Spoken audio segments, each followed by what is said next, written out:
हिंदू जनाक्रोश मोर्चाचं आयोजन करण्यात आलं होतं। यावेळी आमदार संग्राम जगताप यांनी वादग्रस्त विधान केलं। दिवाळीची खरेदी फक्त हिंदू लोकांच्या दुकानांमधून करा असं आवाहन जगताप यांनी केलं। त्याचबरोबर सध्या हिंदू मंदिरामध्ये अथवा हिंदूंवर होणारे जे हल्ले आहेत ते मशिदीमधून घडतायत असंही वादग्रस्त विधान आमदार संग्राम जगताप यांनी केलं। त्यामुळे राजकीय वातावरण नेमकं दिवाळीच्या तोंडावर तापू शकतं।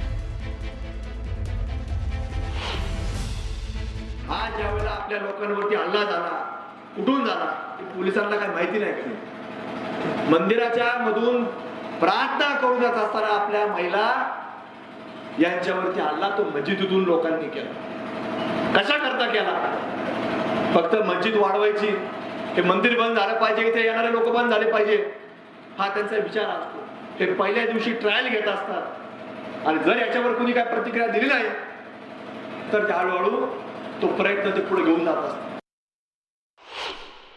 आता दीपावलीच्या निमित्तानं देखील इथं आता बाजारपेठ आहे।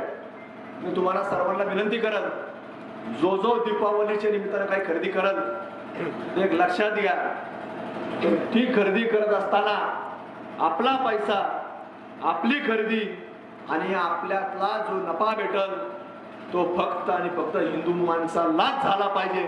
अशा प्रकारची दीपावली आपण प्रत्येकाने साजरी करावी। राज्यात